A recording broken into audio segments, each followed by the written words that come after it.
Stories of innovation and success from the vibrant communities of rural Nova Scotia. This is Ignited. Welcome to Ignited the podcast, where we celebrate innovation and rural success. I'm Wade Cleveland, and I work for the Rural Innovation Hub, Ignite. We bring startups, industry, youth, and community together with the goal of creating opportunity in rural Nova Scotia. For this, the final episode of Season 3, our guest is Richard Piotrowski, who is, among other things, the publisher of Brewers Journal Canada. He's also the newly hired executive director of the Yarmouth and Area Chamber of Commerce and a self-admitted serial entrepreneur, a term that's often used for those who are always looking for exciting opportunities. The story of his discovery of the Yarmouth area and his family's decision to settle into rural life here in Southwestern Nova Scotia is a fun one. And I'll be honest, chatting with Richie is always fun. First off, thanks so much for doing this. Thank you, Wade. Thank you so much. In fact, I'm very honored to be here. I have a lot of respect for you. I believe that the next person that you have on your show should, in fact, be interviewing you. So that would be quite interesting because I don't think anyone has as many stories as you do in life, but I'll try to compete. Well, let's start the competition now. Perfect. Because I want to hear your story. You came here, it's been a couple of years now. Yeah, not too bad. 2022 was the exact time I came in, or I moved here. When I actually first came to the area, it was June of 2022 to be exact. I came here in June for a conference. The Travel Media Association of Canada did have a conference down here, and me as a publisher of a publishing and media company called Brewers Journal Canada, we are members of the TMAC, of the Travel Media Association. So every year the conference takes place in a different part of Canada. That year in 2022, it was Yarmouth, and I came down to Yarmouth for the conference. I brought my family with me at that time. To be clear, for a couple of years now, we were looking at Nova Scotia as a spot to reside in, to move to. We're pretty much, both me and my wife were from the, I'd say my wife is more from the seaside, from the ocean side, growing up. So that has always attracted us to take into consideration when we're moving somewhere is to get close to the water, right, basically. And so we were looking at Nova Scotia for quite some time. For a couple of years, actually. We're looking more towards the Halifax area, and we're looking at real estate and, doing the whole realtor.ca, just basically hounding, looking at a bunch of properties, trying to see if something fits within all our checkboxes. And when we came for the conference in 2022, I won't say it was love at first sight. I'll be fully transparent. We came into Yarmouth, and it was sort of like, yeah, this is a quite nice little rural place, Never considered it before. And I will never forget my wife saying, oh, let's give it a day or so. Maybe it'll grow on you. And that's exactly what happened. We stayed for, the conference was a total of about 4 days or so. We stayed for the 4 days. Within those 4 days, I met some incredible people, some that were also part of the TMAC conference, including Patty Durkee, who's a great salesperson for the local area. For the local Yarmouth and region. And we were down here. We felt really, really good. We're looking at a couple of properties, and one came up, and honestly, it was the first time we wanted to go see it in person with a real estate agent. Out of all the hundreds that we've seen throughout the last couple of years, that was the one property we're like, you know what? Let's go check it out. Went to go check it out, checked off all the boxes, and that was literally it. We basically, we could put in an offer that day, flew back to Ontario, and then within a month, we put up our place, and we sold our place in a day. Believe it or not, that's how hot the market was in Ontario. Was basically one day. To be fair, for a week we had marketed it, and then we officially put it up, and then that day it sold. And within 3 months, I believe from June, July, August, September, we were driving down with all our stuff and moving into our new place. So that's... I got to be honest, I absolutely love this story. And here's the thing. As a guy who has worked in a lot of tourism, also has worked in municipal government, and also done a lot of work when it comes to conventions. Matter of fact, I was the host at the TMAC gala that happened. And we never talked. No, we never, never got a I chance just to saw, talk. who's Yeah. that great big guy? I don't want to get pictures next to him because he's 3 feet taller than I am. Here's the thing. One of those big things that you always push when you're looking for the money to fund something like a big convention is, you know what? You're exposing us to so many people and you just don't know what's going to happen.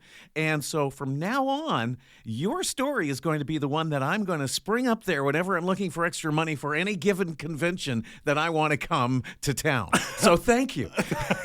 I'm glad to be a case study.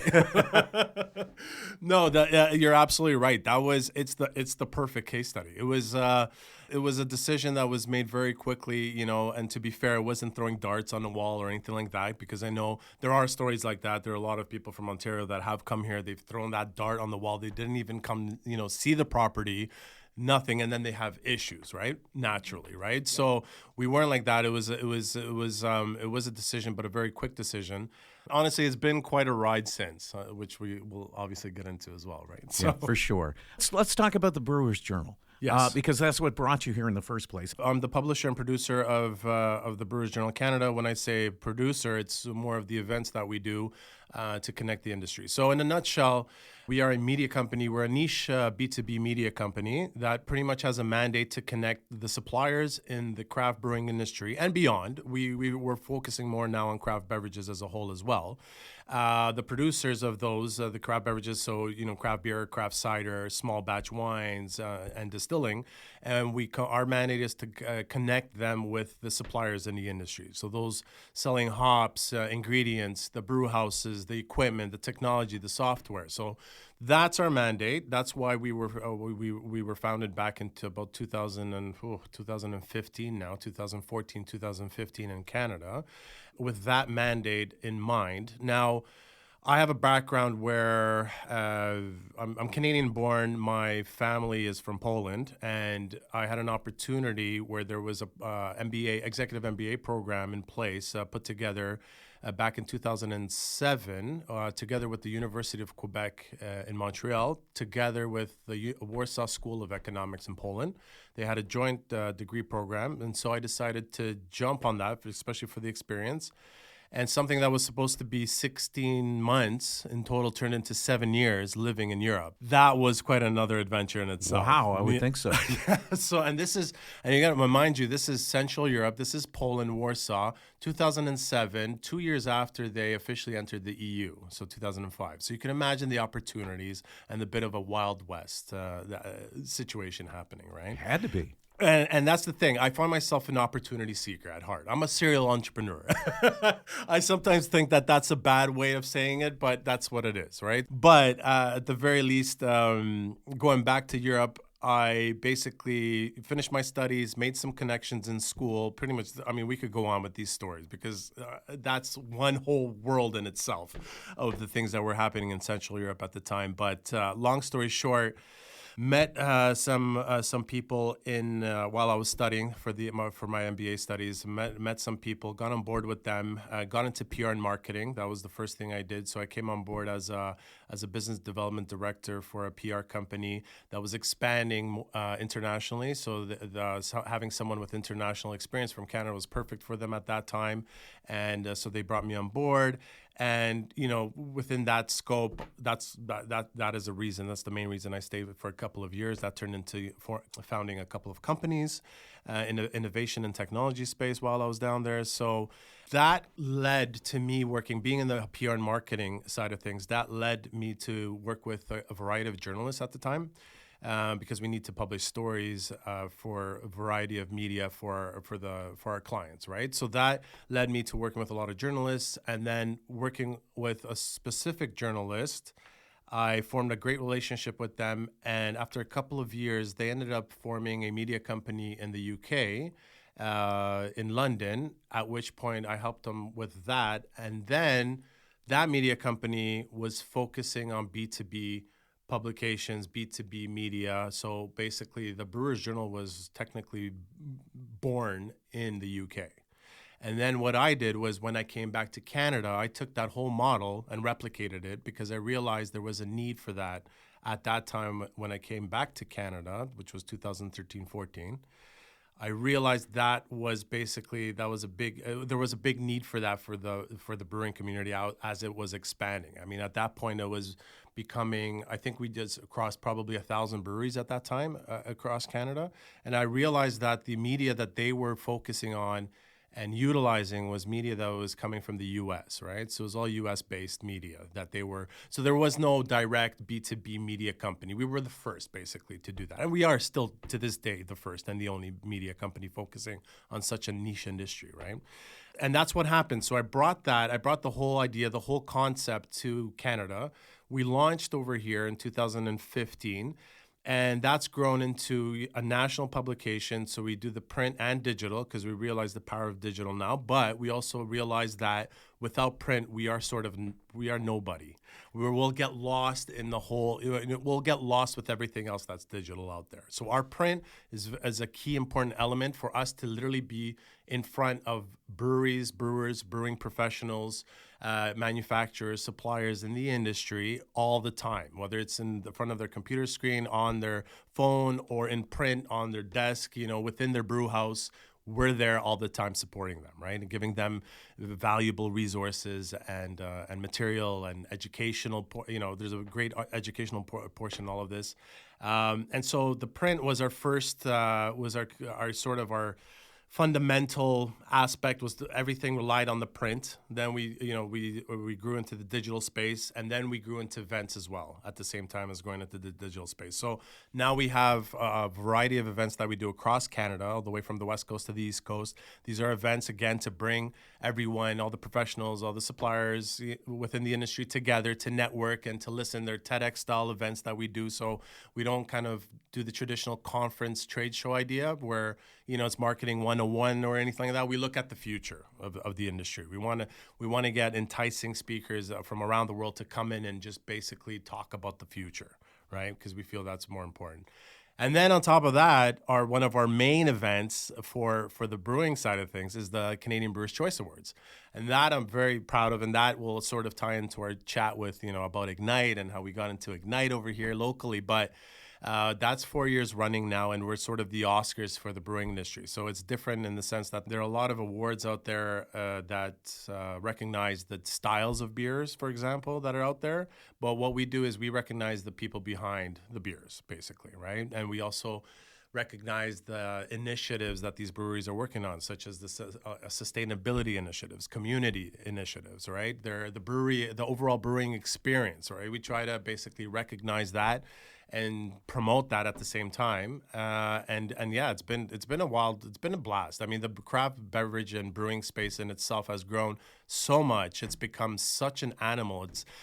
It's grown into, this hybrid as well. There's such a mix now, there's the seltzers that have become popular over the last couple of years. Now the hard teas, the kombuchas, the everything. Like it's a beautiful space, to be honest with you. And it's one of the best industries that I personally have ever worked in. Because at the end of the day, it's the small micro producers against the big guys, right? So that's the beauty of it. So it's a camaraderie. It's that working together, the collaborative space is absolutely incredible. You were born for rural because this is the big thing that Ignite in itself preaches, is that you can do it anywhere, and that what is small sometimes is what makes us mighty.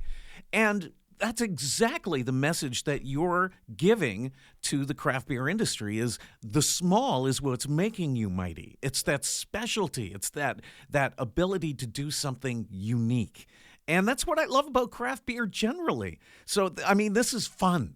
It is. It's a lot. It's a passion. It's fun. It's important. It's extremely important. There needs to be, there needs to be this focus on the small guys, because there needs to be that support system in place, because I mean, at the end of the day, it's just going to fizzle, and we're just going to get lost to this big machine of soulless or not trying to knock the big companies out there or anything like that, but at the end of the day, I mean, I love big brands, don't get me wrong. Like, I love the consistency of big brands. That's one thing I do love. Let's go from there to you kind of showing up at Ignite. Yes. Tell us a little bit about that. How did you find us? Well, that's a good question, Wade, because we met a couple of times, and you never shared this beautiful space with me. You're like the softest salesperson on the planet, I see how you work, okay? And it's been successful because I am in a sense here now, so well, there is that. There is that. But honestly, I think it was you intrigued me at one of these events that we met. We were talking about the festival, which we'll go into, the Ass Drinks Festival, and you were just telling me about the space, this Ignite space, which I'm like, yeah, sure, I'm sure it's just like any other space, right? And then I think I reached out after that. I'm like, hey, wait, could I just have a tour of the space? And that's basically where it started. And you showed me the facility. I was blown away. I was literally blown away. I mean, this is an incredible open space for innovators, entrepreneurs, early stage startups, even someone that has a business that's been running for the last couple of years. Is perfect. I mean, you have everything from conference rooms to the podcast studio to 3D printers, which I got into. Big time. Big time. And yeah, that's how it started. That's how I found myself here. That leads us to the Drink Fest. To the Drink Fest. Fest. Let's talk about the Drink Fest, because the Yass Drink Fest is unique, and I think you bring your own sense of imagination to that. Yes, it is. It's even unique from my sense. I mean, I'm always looking for unique angles for anything that we do or produce, and it was pretty quick turnaround when we moved here in September of 2022, and right away, October, November, I was trying to ingrain myself into the community just to see what's going on and what the future of the area brings with it, right? And like I said before, I'm an opportunity seeker, so this is what I like to do. And I saw when I first came here, even those 4 days back in June, I saw an incredible amount of opportunity. I mean, like the slogan of the town goes, at the edge of everywhere, right? Literally, we have assets like an airport. We have the ferry connecting up with the U.S. We, not too far away, we have Digby. We have a ferry connecting us with New Brunswick. So, I mean, the region is absolutely incredible. It's a diamond in the rough, in a sense, right? It is. So, it's oozing with potential. Oozing with potential, right? So, that being said, and seeing those opportunities and having the right connections at the right time, and those are an entrepreneur's two best friends is luck, Mr. Luck, and Mrs. Timing, right? Those are two of our best friends, and being connected with the right people, such as Patty Durkee at that time, we were starting to talk about spaces and venues, and I noticed that. Basically, my goal was to create some sort of craft beverage festival in town. I did see there was one. There was the one in June, which was the Craft Beer Festival. But I wanted to sort of give recognition to all the craft beverages of Nova Scotia, because I find, like, just even moving down and getting to know Nova Scotia in such a short period of time, I realized that the drinks and the production is top notch. Like, I don't know if it's in the water, but it's definitely some of the best craft beer, cider, wine, and whiskeys and vodkas, and you have everything over here, right? So I wanted to recognize that. I wanted to do what I do best, and that's producing events. And I thought, what is a unique? Where could I throw this? I mean, I could do something that's already been done, but why don't we think of something really unique? And I started sort of looking around town, and I have no idea, to be honest with you. I'm trying to think of how the idea of the airport came up, and I don't know if I was like bouncing off ideas with people and just asking them, what sort of venues are available, what can we do, and someone brought the idea up of having it at an airport. And I'm like, at an airport? Is that even legal? Is that possible? I could never imagine in my life of doing a drinks fest at an airport. Like, how do you even book an airport with it being busy during the day and still open? Like, that's just beyond, impossible, right? So that was brought up somehow. Then I started getting the ball rolling. Then I met with the right people. I met with Greg Shea that's responsible for the airport now. Yes, it just kind of started at that point. He did, and that was actually a great opportunity. Again, timing, right? Going back to the whole timing, it was a great opportunity because Greg is very open-minded. He saw that the airport was basically in a position where it needed more traffic, more community recognition. Right? Because that's a really good way to put it. Right? Community recognition that it's still there. Because if you go around town and you ask people, oh, we have an airport, they're like, oh yeah, what happened with that airport? Is it still open?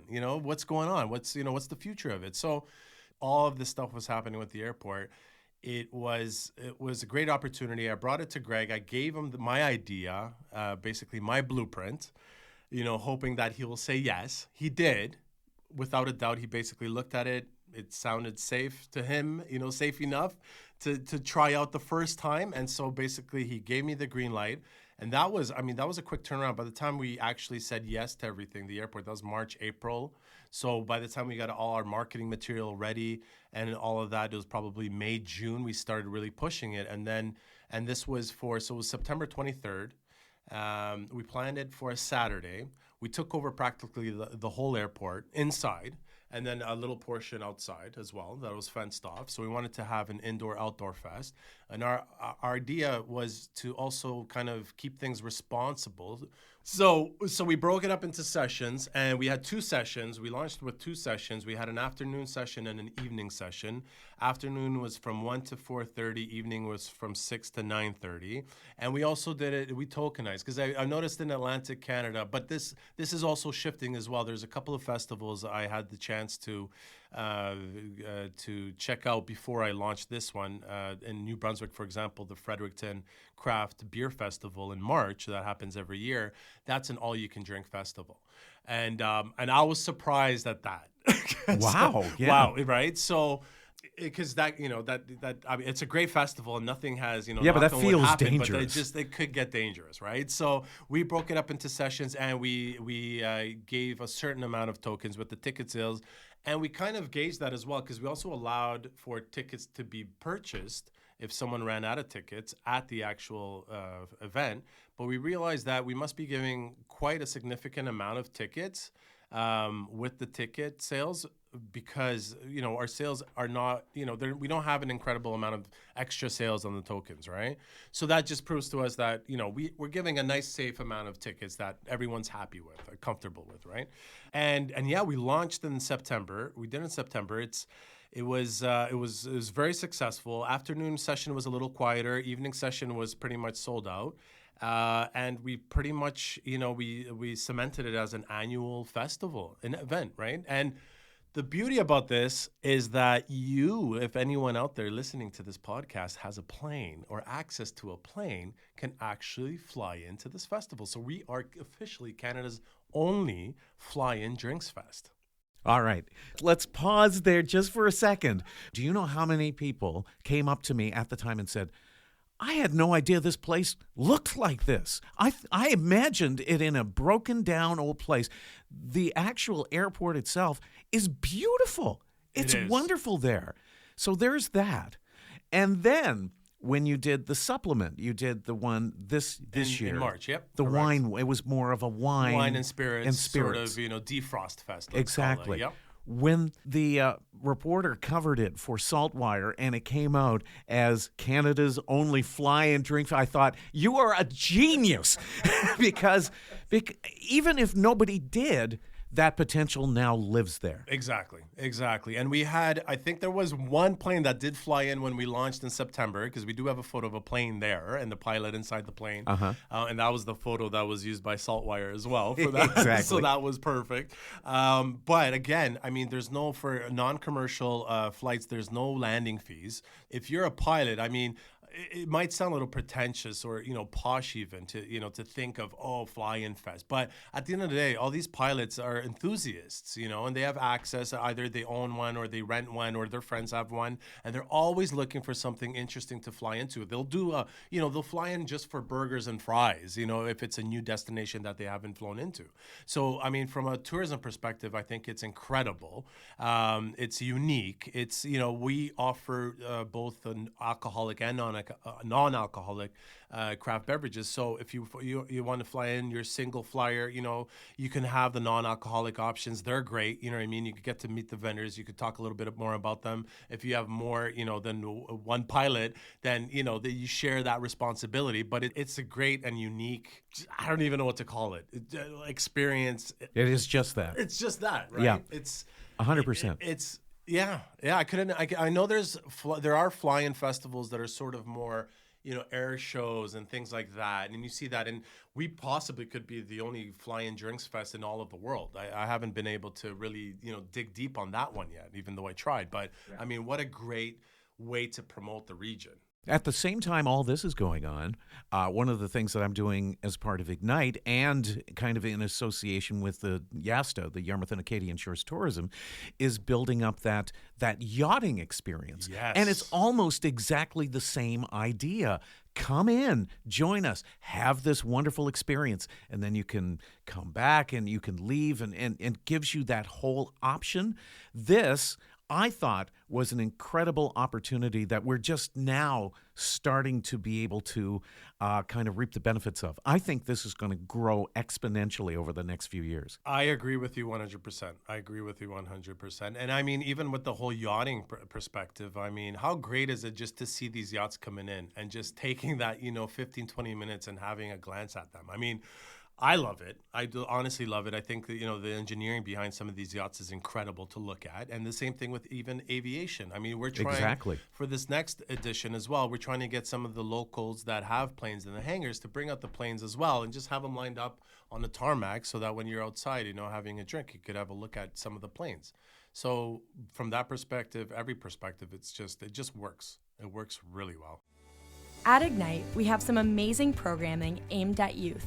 Inspiring youth and exposing them to entrepreneurship and STEAM programming is one of Ignite's pillars. STEAM stands for Science, Technology, Engineering, Arts, and Math, and it's the key to igniting creativity, imagination, and innovation.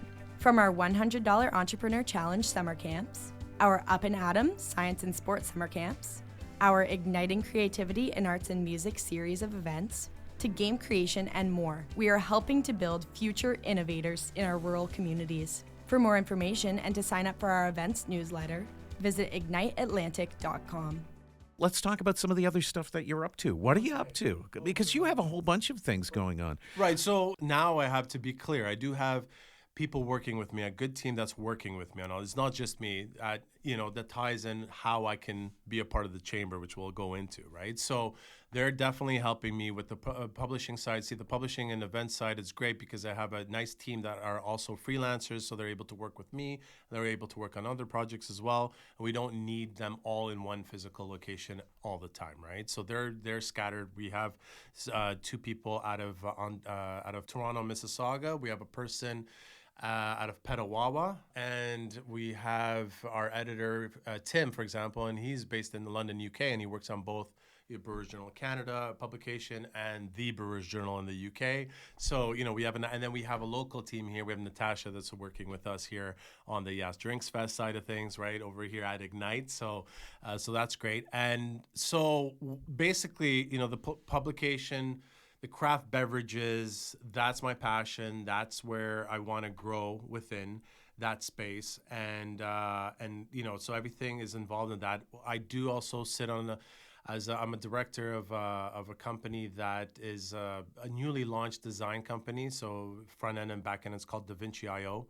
And that company was launched about 2 years ago. And that is basically a group of global talented people working on everything, from e-commerce websites to website development to application development, utilizing AI tools, right? So it's working on this top secret project right now that's also involved with AI, and basically is trying to create this brain that will not only power the company, the agency, but will also be available to other freelancers around the world as a tool, right? So, the hot topic now is AI. I came on board as an advisor. I also invested in the company. So I will bring on companies that I work with to take advantage of the tools and the services and products we offer. However, again, it's not something that I do focus a lot. I put on a lot of time because I just, as you can imagine, you're a little busy. Exactly. From one busy person to another, you can relate. Absolutely. Well, and then there's a third one. Yeah, and let's get to that. Let's talk about you as the newly minted executive director of the Chamber of Commerce, which I found it was a brilliant idea. You came to me early on and said, I'm going to apply for this. And I said, wonderful. That's absolutely, you should get this. You really should. And I hope you do. As a mentor, I did reach out to you and get your opinion on it, basically to see what you thought. I thought it was a very exciting opportunity, and I was honestly surprised because I thought that you were so busy with other things that you wouldn't be interested in that in particular. And it excited me that you would be, because I know that you're a guy who knows how to find opportunities, and I know that you're pretty good at reading them. And so it excited me that you should feel that this was an opportunity. It's all strategic at the end of the day. And what I was working on while being here was trying to make sure that everything I was working on a day-to-day basis before coming onto the chamber. I wanted to make sure that it was strategically also, let's call it organized, in a sense that it was systematic, that I can work on it, early mornings, early evenings, and that during the day I can dedicate to coming on board the Chamber of Commerce. And with the executive director role, because in a sense it is a full-time position, right? So that whole idea manifested last year, and that was a quick thing too. And again, timing. It's all about timing. As I mentioned earlier, my whole thing when first coming into the region is I was getting ingrained, with the Yas Drinks Fest and with the community, on the business side of things, and seeing all the opportunities. When you're looking at opportunities, you try to figure out what is the fastest way, I can get myself really ingrained into the business community, being an outsider, right? And that's one thing. That's a challenge for a lot of people, is like when they first come into this area, especially these smaller rural communities, that there is a sense of, how do I put it? It's very insular. Yes, there you go. I guess that's the way to put it. That's the best way to put it, right? That is the best way to put it, right? So it's for an outsider, and I'm perfectly fine of being an outsider. I mean, I've been wandering the globe, for the last couple of decades, and I've always never really, it's even for me, it's really tough to say that I feel at home somewhere. Although I have to admit that the people in this community are genuinely incredible people. What I really like about, and it could be a Nova Scotia thing in general, right? What I really like about Nova Scotians or Yarmouthians, would that be? Yarmouthians. Yarmouthians. So that is a word. Yes, that's a real word. See, there you go. I thought I was just making things up. No, that's true. Yarmouthians. Okay, nice. Okay, so Yarmouthians, the thing about Yarmouthians is that they're there when you need them to be there, and not anything more beyond that, in a sense that they won't be in your face all the time. They give you the space, and I respect that. And they're very transparent. I also respect that because a lot of people don't like to be transparent, or I find that it's a very Canadian thing to not sort of even follow up with a no. You know what I mean? Everything is sort of yes, or there's silence. And that's it. Those are the two options you usually get. Silence is assumed to be a no. It is. Yeah, it's not. It's complete opposite from Central Europe, let me tell you. You get a Really? lot of no's, no silence, and then sometimes yeses. So I definitely, going back to the whole community thing, I feel like a part of the community, 100%. I know that I will always be an outsider. I don't have no, family lineage here and all that. And I'm perfectly fine with that. I think that's great. I think there should be that sort of feeling at times. You know what I mean? I think it's a good thing to make things happen, right? So going back to the whole idea of how do I get myself ingrained as fast as possible into this community, into the business side of things, so that I could see where the future is at and be a part of that future sooner than later, right? That's what you want to do. It's all about time, right? Exactly. Right?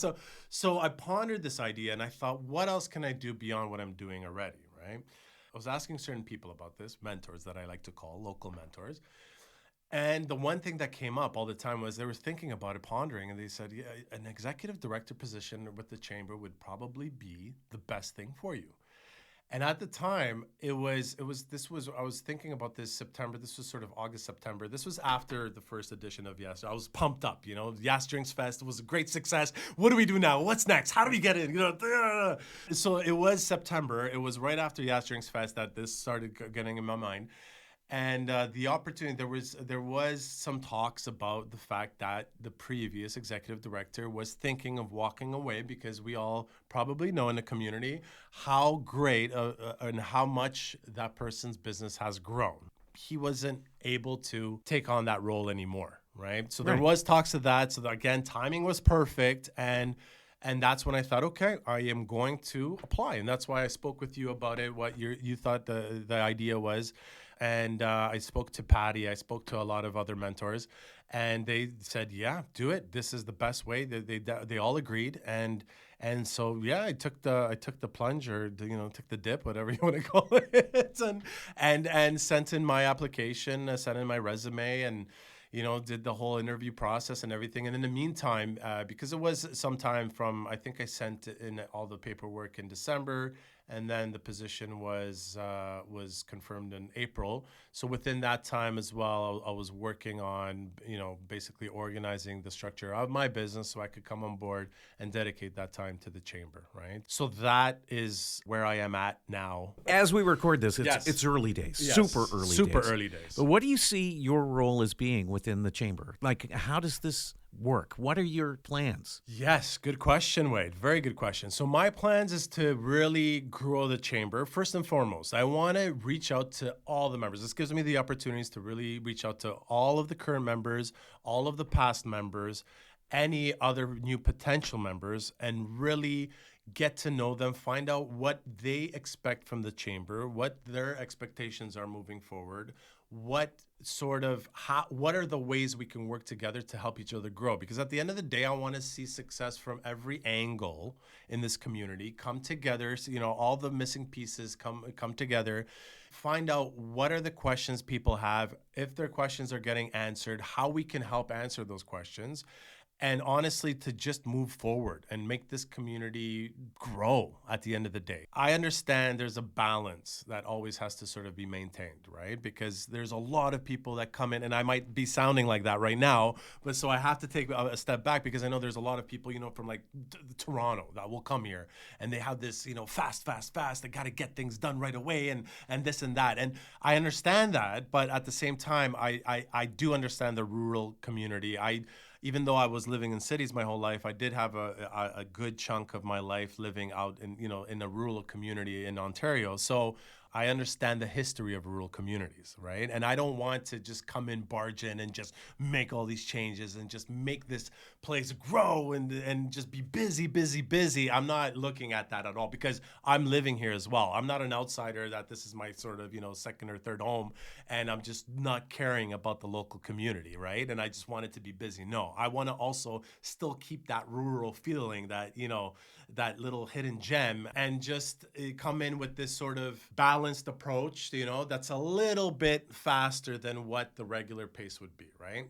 That's what I'm looking at, right? And so that's my goal with the chamber, is to really ingrain myself with the community, offer them at the very least, meet expectations. Right. I want to make sure first, and that's the thing that I'm trying to figure out, where the chamber stands at the moment. Right. We're doing surveys now, where I'm reaching out. I'm doing personal reach outs, and I'm just trying to speak with everyone to see if the chamber has been meeting expectations, and do they really know what the chamber is there for, right? Because sometimes you get that, well, what is a chamber? And it's not just the Yarmouth Chamber, it's a lot of chambers. I've been in that situation where I've been a chamber member in Oakville, Ontario, and my question was, what is the chamber really doing for me? Or what are my advantages with the chamber, right? And they're there. They're definitely there. They just might not be communicated in the best way. And I think that's where I'm at right now with the chamber. I want to make sure that's communicated properly. I want to make sure that members do know what they're receiving. There's a lot that they're receiving. There's a lot of benefits, even member-to-member benefits or discounts, insurance plans, group benefit plans that are incredible. The best pricing on the market, and then hotel discounts if you're traveling somewhere, park and fly discounts. Like there's a whole list of benefits, and there are some people I've spoken to, members that have said, "Oh, I didn't know that. I didn't know that. That's really great." And I mean, you start at a basic membership of $95 for the year. And that's another thing. Everyone thinks that's a monthly price, right? Right. So at the end of the day, it's making sure that the communication is there so that everyone knows what the chamber is there for. And at the end of the day, we're a platform. We're there to support and to advocate. We'll fight for you if we have to, right? So, and my goals with that is to just make sure that everyone knows why we're there and how we can help them, and then grow and work with all these task force, because there's a lot of things happening behind the door that people don't know about, and you hear a lot of people in town complaining about certain things. I'm like, oh, we have this asset, the airport, why is nothing really happening with it? Why don't we have commercial flights? And there's so many things happening behind the scenes to make sure that we do use these assets, because a lot of people want these assets to be used at the end of the day. Like there's no and ifs or buts. No one's trying to, sabotage anything really, right? And so this is what I want to do. I want to be part of these task force. I want to help out any way I can and just make sure that the communication's there, the connections are there, and we can just move on and grow together. And that's my goal with the chamber. And that's why I'm really happy that, the board took faith in me. There's a great board there. There's some legends. There's Carrie Muse. There's, Matt Trask. There's Connor Adams, the president of the board. He's been doing a phenomenal job. And so, a great board with that chamber. And I'm really happy to be part of the team. I've been pushing this region for my entire life. And I have seen the potential here my entire life. And it really excites me to see the excitement that you have and the feeling that you see that same potential. And so it makes me really happy to see people like you coming from away and saying, look at this place. It makes me feel it's starting to pay off. So that makes me feel really good. Thanks a lot. Best of luck. And let's keep talking, because I know that you're going to find those opportunities and we're going to keep building this area. Thank you, Wade. I 100% agree with you. I am completely, I'm beyond ecstatic and excited to be, part of the communities, working with Ignite Atlantic. Even from an innovation perspective, what you and the team are doing over here is incredible, and I'm looking forward on raising the voice on that as well, because I think, we need to be a little bit louder in this region because we have so much to offer, and it's absolutely incredible, and the timing is right. And yeah, looking forward to the future and looking forward to your next guest, which is Wade. Only if you're doing the interviewing. I'll do the interviewing. Let's do that. Done. If you want to find out more about Brewers Journal Canada, visit their website, brewersjournal.ca. You can follow the Yas Drinks Fest on Facebook and Instagram. Remember, Yas is YAS Drinks Fest. And follow the Yarmouth and Area Chamber of Commerce on their website and on social media. It's yarmouthchamberofcommerce.com. One piece of advice is to make sure when you look up Yarmouth that you have Yarmouth, Nova Scotia. There are a few Yarmouths out there. To find out more about rural innovation and what Ignite does, check out igniteatlantic.com. You can follow Ignite Atlantic on Facebook, Instagram, and LinkedIn, and follow me on LinkedIn as well. If you enjoyed this episode, we'd love it if you subscribed to Ignite It, shared us with your friends, and gave us a good review. As this is the last episode for Season 3, I'll remind you that you can catch up on past episodes anytime by looking over our archive wherever you download your pods. And as we prepare for our next season, we'd love to hear from you. Any suggestions about the podcast or who you'd like to hear on it are most welcome. Email me at Wade, W-A-D-E, @igniteatlantic.com. I'm Wade Cleveland. Thanks for listening. Talk soon.